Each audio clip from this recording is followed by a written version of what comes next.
All right, guys, going with our theme of always trying new products, we tried Valorem paint for 365 days, and I want to tell you an honest review and opinion of the product line. So let's face it, one of the reasons that we were convinced to use this paint is because everything has been out of control. And as many people know, we have been a restoration and custom fabrication shop for a lot of years. Now, in a restoration shop, we don't use a lot of small paint. You know, we're not doing small repairs and all that type of stuff. The way we always played it out is we never had a mixing system in our shop because we'd always order gallons of base coat, gallons of clear coat. We were never in a super rush. But once we decided to start doing some newer vehicles, we needed access to our products quickly. We needed to be able to, if a car comes in, scan it, fix it, get it in, and get it out in the same day, and not wait for a supplier to try to deliver it and hope that the color matches, because there's so many different variations in new vehicle colors. You might pull up a paint code and it could have 20 different variations, and there's many reasons why there are those variations, but the fact is, to scan them in and get them exactly the way you want, it can be very challenging, especially if you're going back and forth with a shopper. With us, as we went through this transition into that, we really needed a paint system, something that would be affordable, that would get us into a price point where we'd be competitive. And we went through and listened to a lot of different companies. I mean, there was like a year stretch where we probably had 50 different people come in and try to pitch all their products and materials. And what's funny about it, it wasn't until the very last one where we were about to, our straws were about to break. We were just done. We were about to give up because it was just, you know, you hear the same thing. Everybody's like, oh, what are you guys currently using for paint? And I'd be like, well, currently we're using Glazerith. We've been using that for about 10 years at that point, and prior to that we did PPG for like 20 years. And they're like, well, I tell you what, you're not going to notice the difference. All of our paint sprays like Glazerith. And you hear me say that a lot. Every supplier that comes in compares it to Glazerith. And what's funny is Rick used to always say, well, if everything sprays like Glazerith, why don't we just stick with Glazerith? And it's true. And we did. You know, for our higher end stuff, we would stick with Glazerith. For the day-to-day stuff, we needed a product line that fits. At the end, we had Chris, our tech rep, I think came. Well, actually, I don't know if he came in the first time. Maybe he did. Chris, our tech rep. Mike was a tech rep with them. And then Jim was their sales rep. And they came in, and what's funny is I was done. I didn't want to hear it. I didn't want to hear it sprays like Glazerith. I don't want to hear any of that stuff. I don't want to hear another new product and go through all this type of stuff, because there's so many overwhelming paint lines now that it's just insane. You don't know who to believe. It's crazy. And even in the business, when doing this forever, it just echoes in your head, just craziness. They came in, and all of them had experience in our trade, excellent experience in our trade. And the selling points always are, Jim, with that previously was with the company, was a honest, good salesperson. He didn't BS you. This is what we have, take it or leave it. Chris, their tech rep, will gladly tell you he's not going to do something and he's not going to push something on you that he doesn't believe in. And that's, the honesty to me is the name of the game. You know, if someone's not going to BS you, because we've all been there, you hear everybody say the same thing.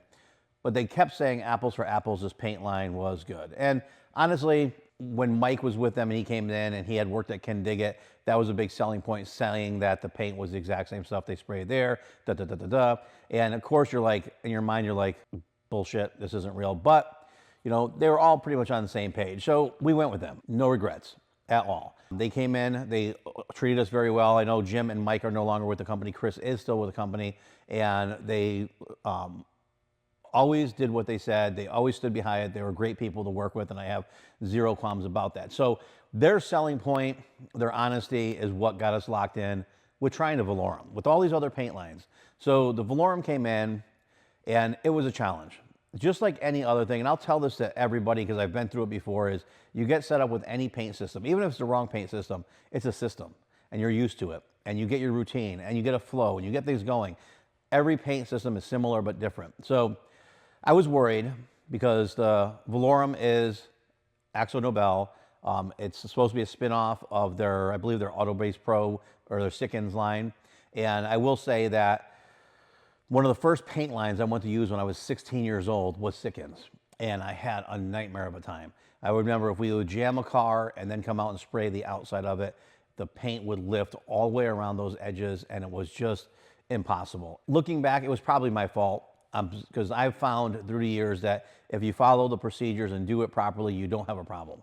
So chances are it was me, but I did bring that up. And Chris had said that they have had problems with that in the past, and that's why they now have a catalyzed base coat. So you have the option of spraying their base coat, uncatalyzed or catalyzed. So if you know you're going to come in and you're going to jam something, you're going to have a problem, you could have a problem, you go through and you catalyze your base coat, it locks it up hard, and it is sandable, which is really tough to sand. It sands pretty hard, so if you have to sand it, it's tough, but it does lock up, and then you could avoid those problems.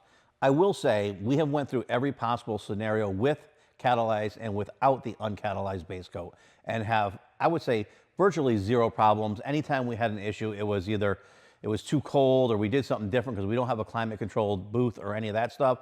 So it always went back to user error. Now that we tried their paint line out, we went through it, we talked to them about it, we kind of said our problems and tried it. We went on it. And I will tell you that once you get their system down, and this is with me, the hardest part we had is if people would just get out of their own, as technicians, if you'd get out of your own head, right? Trust the system that was made for that product line and follow the system step by step procedurally, you won't have a problem.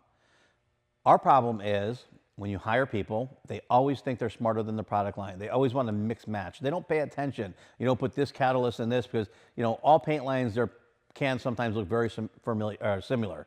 So you don't want to grab the wrong catalyst or the wrong reducer or the wrong this or that and put them together. That's user error. That's just plain old stupidity. And 99.99999% of the time, every issue we had was user issue due to stupidity. After they convinced us to try it, we brought it in. They came, they set everything up. Jim and Chris got everything set. Oh, and Jim and Mike. Actually, I think Chris came in. I can't remember now. But anyways, I forgot. Mike was with Jim. They set the whole thing up. They went through it. They showed us the computer. And now using their mixing system in their computer, it's actually way easier to use than the other ones. And I'll get into why I'm saying that too. As we started using it, I was really worried, and we had some issues. They have their 2-to-1 clear coat, 4-to-1 clear coat, and 3-to-1 clear coat is the ones that we were using. Started off, and the 4-to-1 sprayed good. It was thin, never had a problem with it. Once I sprayed their 2-to-1, I was like, this is good stuff. It was really nice. I mean, it had a very professional look. It laid out good. I will say that the one thing I don't like is the Sikkens. I forgot what they call it. Chris had told me. He'll probably yell at me for not knowing, but it's basically the clear coat shrinks, so it's like flexible and chip resistant. So it always has a little bit of a fingerprint, which I'm not a fan of, but on the custom side, you sand and buff it and it's gone.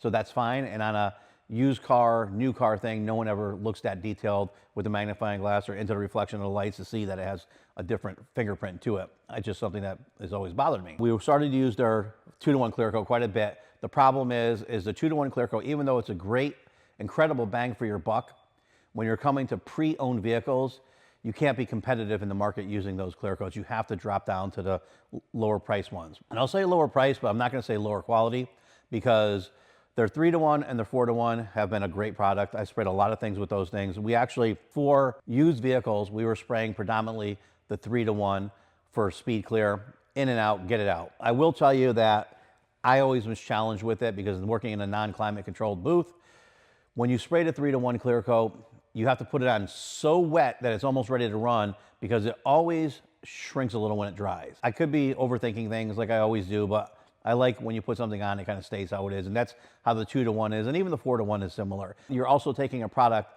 that you're forced drying without actually using heat. This is just 3 hours. That stuff is locked up, ready to go out the door. So there's a lot that's happening in that chemical process in that. And seeing as it's for used vehicles, no one ever notices it. No one ever notices the texture of it. My problem was I know that when you put it on just about ready to run, it would shrink enough that you'd have orange peel like the factory, but it wouldn't look dry. But it was hard to get it there and not run it, and you don't want to run this stuff because it's just a nightmare. So with the 3-to-1 clear, that was our predominant clear that we used all the time on the used vehicle. Oops, someone's calling me. It's way too early to be called. All right, so I have no idea where I am.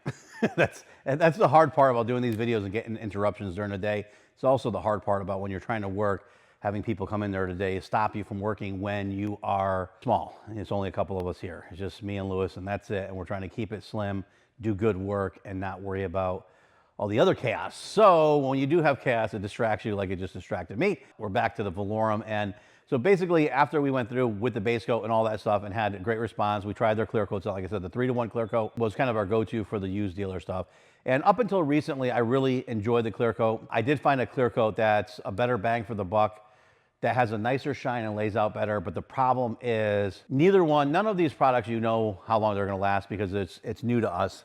And I'm very big on things lasting forever. Honestly, you get what you pay for, you know? So it's like to be concerned about buying the lowest price to be competitive in a very low price market and then worrying about longevity, we're kind of an idiot at that point. You know, this is about getting them done, getting them out for the used dealers. It's a total different world than what I'm used to. I'm used to just doing it right, building it nice, doing something that lasts forever. You know, our customers take their vehicles and hand them down to their kids and then to their grandkids, and they last that time, and I'm used to that. So everything I put on that level, and that's where I want everything to be. But with the used vehicles, we know vehicles last for 6 years, they fall apart. Everything made now is garbage. So it's like trying to put something really expensive on something that's not going to last does seem redundant. Back to the clear coats. We stopped using the 4-to-1 for a while. It would either be 2-to-1 or the 3-to-1. And then, like I said, the price difference of the 2-to-1 versus the 4-to-1 is quite noticeable. And it's a tough juggle for me because one, when you spray the 4-to-1 clear, it comes out nice. It's a nice looking clear, bang for the buck, incredible.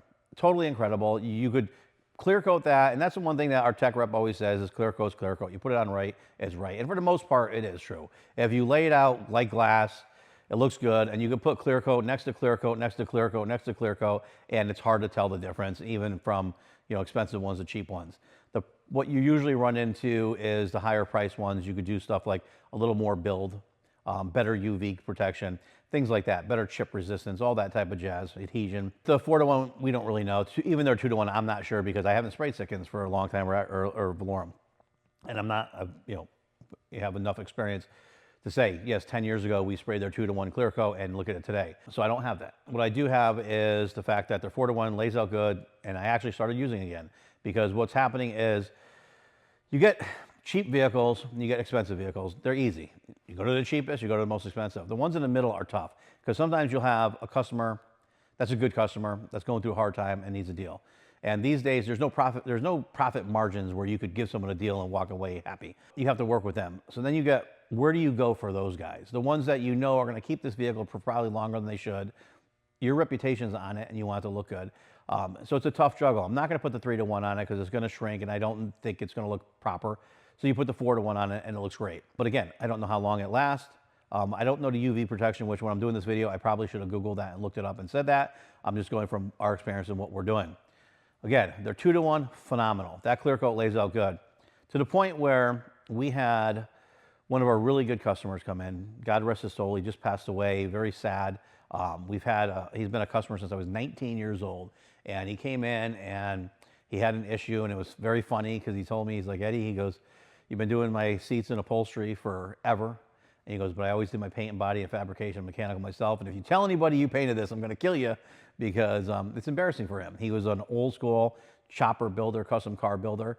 And I was honored that he brought it to me for us to paint it because, you know, that's very, you know, it's something you can be proud of. Someone trusts you enough that when it's their pride and joy, they need it done. So he had painted this car, it didn't come out well. He's having trouble, you know, he's older, having trouble holding his arms up and stuff like that. It gets exhausting painting cars 10, 15 coats, you know? So it didn't look right. So I said, you know what, we have this new paint line. We had just started the Valorem. We had just only done I did a couple Audis and BMWs with the 2-to-1 clear coat. I said, we have this, it's a better price point. I don't know how long it will last, but we've had good luck with it. I could do your car in the price range that you want, and it will look really nice. So he says, let's do it.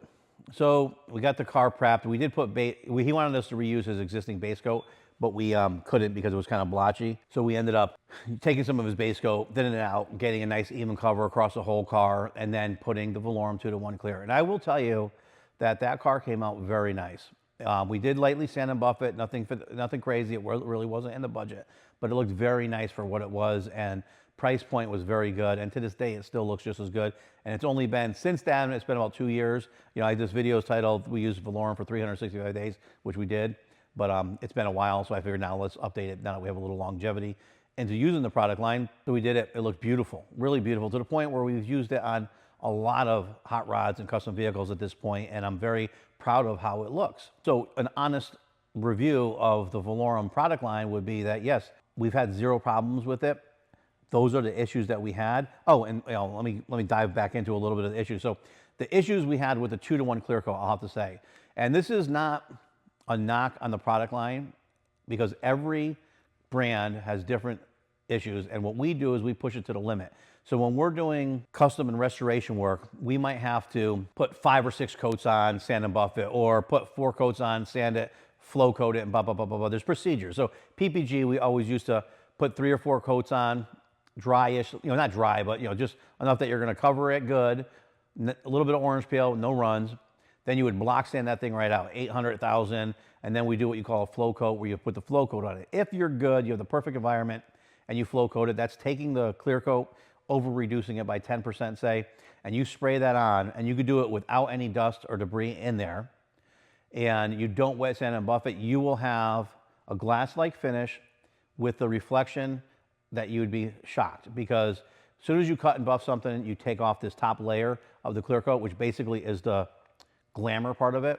And with the PPG, that was a great thing. We did that for years, very good luck. But when we switched to Glazerite, we didn't have to do that, but we did cut and buff everything. So what we would do is, instead of doing 3 or 4 coats and then sanding it and flow coating it, we would actually put like 5 or 6 coats of the Glazerite, let it really air out and dry. We'd actually cut it with like 800 grit, let it sit for a week, then cut it down with 1,000, 15, 2,000, 3,000, 5,000, buff it, and it looks beautiful and out the door. And it saved us the flow coat process, because flow coats are challenging, because you're sanding the car down, then you have to re-clear coat it, and God forbid you have any scratch marks or dust or anything in that's locked in there after you already painted it. So that's the difference of it. With the Valorem, I noticed when you put 4 coats of clear, it is Russian roulette. I thought I mastered it to the point where people that were using Valorem were actually messaging me saying, how are you doing it, and asking questions. And what I was doing is, their clear coat's different. It's not a reducer, a clear coat, and a catalyst, and a reducer that changes temperature.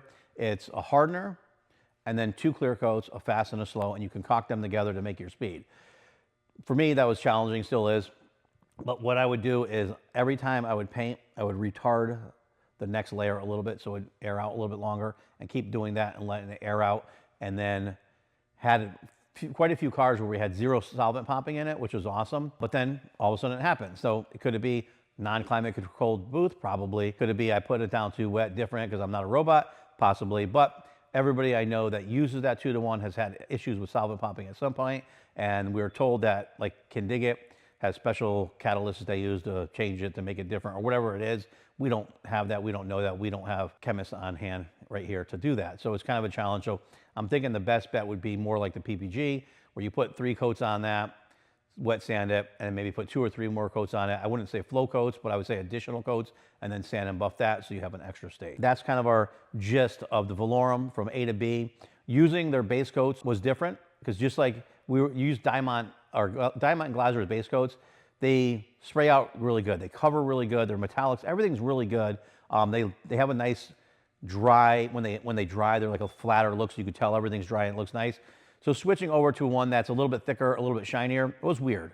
And I will tell you that it was tough to get used to. It took probably 10 cars paint before you forgot about the other stuff. And to the point where we even had one of the other vendors come in and let us use their lower end lines for the Orum. I forgot what the paint, Boslock or something like that. And tried that out, and it wasn't any better than the Valorem.